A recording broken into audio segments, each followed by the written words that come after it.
Welcome to Skeleton Key Productions. I'm Craig's Kokon. Let's get into the video. Today's video, we're not going to be doing the Swiss Family Robinson as we said in the last video. Instead, we're going to be continuing with our Disney series. In today's video, we're going to be looking at none other than Treasure Island from 1950. So, if you like the sound of that, then don't forget to obviously hit the like button, subscribe if you haven't already, hit the bell button so you stay notified, and also don't forget to check out the many other videos in this playlist. I promise that you will not be disappointed. And also, we have to say that we're doing a new thing for this channel, which is basically trying to get to 20 likes per video. So if you're watching this and you like what you're seeing, don't forget to obviously hit the like button. And also, if you want to leave a comment, then by all means leave a comment as well. That'd be very much appreciated to help with the algorithm. But for those of you who have never watched this channel before, we'll have to let you know that we have it split into 6 different parts. So you have the story of the story of the creator, the story of the studio, the themes and the history, the legacy, and any notable lines and notable effects that take place within the film. So without further ado, we're going to dive straight now into the story of the story, so buckle up and let's go for the ride.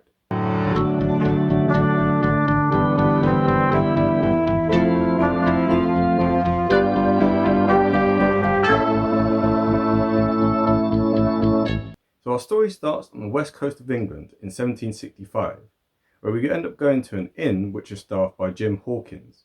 So this is a classic case of child labour. I mean, he's probably not even old enough to drink at this inn, and yet he's there serving drinks. So 2 pirates come in looking for Captain William Bones, and they give him a black spot, which indicates that he's now a marked man. So Bones ends up having a stroke from drinking too much liquor, so they call Dr. Livesey and Squire Trelawney, only to come back and find that Bones is now dead, and this is where they end up getting the map to Treasure Island. And Trelawney begins paying for a voyage to discover this treasure, as he hires Captain Smollett and his ship, the Hispaniola. But of course, every ship needs a crew, and so innkeeper Long John Silver rustles up a crew in Bristol, and this is where he ends up befriending young Jim and gives him a pistol for protection.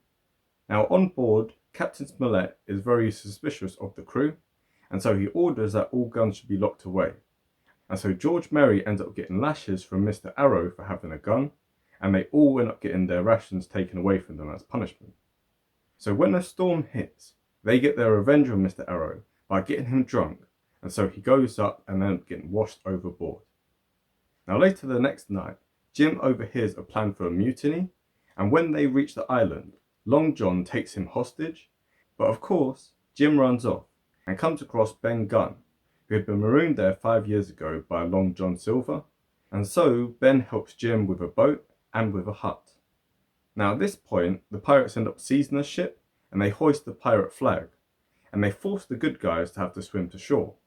So now Captain Silver calls a truce to get the map, but of course the good guys refuse, so they end up being a battle in which the good guys win and the pirates have to retreat. Now that night, Jim ends up sneaking back onto the ship, and he runs the ship aground, but he ends up getting stabbed in the process and has to use Long John's gun on the guy, before coming back to the cabin only to be captured again by Long John. But Silver ends up feeling sorry for him, and the pirates give Silver the black spot, which means that they want to get rid of him as the new captain, and so he conspires with the good guys to turn on the pirates to get clemency for when he's facing trial in England. So now they go off and get the treasure, but of course, Long John is a bit of a tricky guy, and therefore he ends up kicking everyone else off the boat, apart from Jim. And so with Jim's help, he ends up sailing off into the sunset with the treasure, and all the others end up basically feeling sorry for him, and they wish him good luck, because at the end of the day, he's a pirate, but he's a good pirate at that. And with that, the film ends, I suppose, happily ever after. So that covers the story of the story, but now we have to cover the story of the creative process that went into the making of this film. So first off, we have to say that Treasure Island was originally a story from 1881 to 1882, and it was written by Robert Louis Stevenson, and it was originally called The Sea Cook, A Story for Boys, which was serialized in the children's magazine Young Folks. Now Stevenson was inspired by the Devon coast, which explains why the setting for the story was in the 18th century west coast of England. And the book ended up being hugely popular in its day, even to the point where Prime Minister Gladstone ended up being such a fan he would stay up all night to read it. which, he's the Prime Minister, so he probably should be doing some other work, but, it shows how popular the book was in its day. Now, when Disney took an interest in the story back in the 1930s, he decided that it was to be adapted, but largely kept the same, as many of the themes were still relevant to boys in the 1950s as they were in the 1880s. So more on that a little bit later when we talk about the themes and history of the book. So that concludes the story of the creative process, but now we have to talk about the story of the studio. So this film here ended up being Disney's first ever fully live action film, although as early as the 1930s, Disney had originally wanted the film to be a fully animated film, which was his intention all the way up until the late 1940s, when he ended up buying the rights to the film from Metro-Goldwyn-Mayer, MGM, in 1949 as a fully live action film.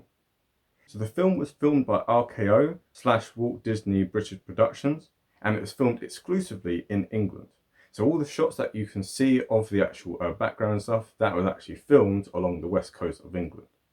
However, we should say that the European film industry at the time was incredibly protectionist, and so as a result of that, basically there ended up being lots of hurdles that the film ended up coming up against. So most notably of all is the fact that Bobby Driscoll, who is the person who plays Jim in this, he of course is American. And everyone else in the film is British, because this was the rule that they had at the time, that only British actors could be in British films unless they got a special permit. So Bobby didn't end up getting a permit, and so he was actually violating British labour laws at the time. And on top of that, it was the fact of, even if he had gone through the process of getting a permit, he was 2 years too young in order to actually be qualified for a permit. So he had to be 16, he was still about 13, 14 at the time of making this film. And so, as a result of that, he got himself into a bit of trouble, and the British authorities actually said that he had 6 weeks to leave the country, which meant the director, who was Brian Haskin, had to shoot all of his close-ups within that 6-week period and had to use a British stand-in for the other scenes. So Driscoll's fine and ban end up really affecting his future career prospects.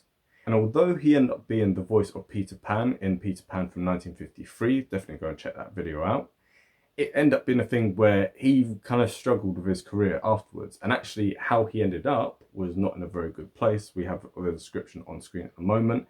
And yeah, by age 31, he ended up dying. And so you could argue that other things might have contributed to that, of course, but this film and the hullabaloo around it certainly contributed to it. So that, unfortunately, ties in very nicely with the casting for the film. So of course, like we just said, Bobby Driscoll is the person who plays Jim, but the person who plays Long John Silver is Robert Newton. So he appeared in many different films, which you can see on screen at the moment, but most notably of all, he was Blackbeard in Blackbeard the Pirate from 1952, and also he was Long John Silver in the film of the same name, which came out in 1954. So we should say that his voice here and like the accent that he really played up, so he's from the West Country and he really played up this West Country accent. This here actually typifies what we think of as the pirate accent, right? So even if you look at Pirates of the Caribbean, if you look at Captain Barbossa, the accent that he has is pretty much identical to the accent that Long John Silver has in this film. So he must have got a lot of inspiration from it. Next, we have to talk about Captain Smollett, who was played by Basil Sidney. So he appeared in Dam Busters from 1955, King Claudius, and also he appeared in Hamlet from 1948. Next, we have to talk about Squire Trelawney, who is played by Walter Fitzgerald, and he appeared in Around the World in 80 Days from 1956, and actually quite a lot of the actors within this also appeared within that film as well. Next, we have to talk about Dr. Livesey, and he is played by Dennis O'Shire, who is just a minor Irish actor who happened to appear in many different films. Next, we have to talk about Captain Billy Jones, who is played by Finlay Currie, and he appeared in a multitude of films. Most notable of all was Ben-Hur from 1959. Next, we have to talk about Ralph Truman, who is the person who plays George Merry, and again, he appeared in Ben-Hur, and he also appeared in The Man Who Knew Too Much, which is a classic Hitchcock film from 1956. Next, you have to talk about Israel Hands, so he's one of the minor pirates in this, and he was played by Geoffrey Keane. And Geoffrey Keane played the Minister of Defence within many of the James Bond films from 1977 to 1987. Next, you have to talk about Blind Pew, and he was played by John Lowry. So this is actually in Dad's Army. He is Private Fraser. And then finally, we have to talk about Francis DeWolf, who is the person who plays Black Dog in this. And again, he appears as the villain in many different James Bond films. And we should also say that there's a multitude of other actors in this. However, we'd be here all day talking about, like, you know, what films they were in and stuff. So for now, we're just going to have them all on screen, as you can see. So, of course, that concludes the story of the studio. And now we have to talk about the themes and the history of the film. So, the themes within this very, very clearly are that of childhood, especially with regard to boyhood. So we should note that within the whole of this film, there are no female characters because, you know, just like the original story was called, it's a story for boys. It's very much tied in with themes of adventure. You know, you've got the desert islands, you've got all the, you know, pirates, etc., etc. It's a very kind of much coming of age film for young boys, and it's kind of targeted exclusively at them. So the fact that there's no girls in this at all, like apart from like in the background and stuff at certain shots when they're in Bristol, it kind of, you know, really demonstrates that, yeah, this is a kid film, but it's very much a boys film. And I think that this ties in with the legacy of this as well. So of course, every single pirate film which come out after this point is very much tied in with this. So we've already mentioned Pirates of the Caribbean, but pretty much every film to do with pirates since then has been influenced by this film. And actually you can see this within the legacy of the film. So the budget for this was only $1.8 million, but at the box office of that year, it ended up bringing in 4.1 million worldwide. And actually within the US and Canada alone, it raised $2.1 million. So you can see it's a very, very popular film. And actually they ended up doing a sequel of this, which was Long John Silver in 1954. However, what's interesting about that is that it wasn't actually a Disney film. For some reason, it was actually made by Australians, right? So a little bit strange with that, but either way. So that concludes the legacy of the film. And now we have to get on to the final part of this, which is looking at the notable lines and notable effects. So talking first about the notable effects, there aren't too many within this film, although some of the shots of the ship are actually quite impressive, and I don't fully understand how they would have necessarily had the budget to have done all of this. But still, it is quite good. But now we have to talk about the notable lines. So there's many notable lines within this. So first of all, we have this. Surely you don't fear them, Livesey? No, there's only one man I'm afraid of. Name the dog. You, sir, for you can't hold your tongue. Why, confound you, Doctor, I'm no tittle-tattle. And then you have this. Everybody else about the town is saying that we're headed for a treasure island with a marked map to guide us. Someone's been talking. Well, I never breathed a word. Livesey, have you? And then you have this. I'm the one what's taking care of Mr. Harrow. We commend the soul of our brother departed and commit his body to the deep. Amen. And then you also, of course, have this. Give me a hand up, Willie. Not I. Oh, give me a hand, I say. Them that die will be the lucky ones. So as you can see, the film is really good. I hadn't actually seen it since I was a little kid. So, you know, definitely go and check it out if you haven't seen it before. And if you have seen it, and whether you liked it or you didn't like it, what I would say is, of course, hit the like button. Subscribe if you haven't already. Hit the bell button so you stay notified. And also stay tuned for the next video, which is going to be 20,000 Leagues Under the Sea from 1954. So we're not going to do Swiss Family Robinson just yet because there's several other films from around this period which we haven't yet covered. So just stay tuned for all of those, and in the meantime, have a good day and bye.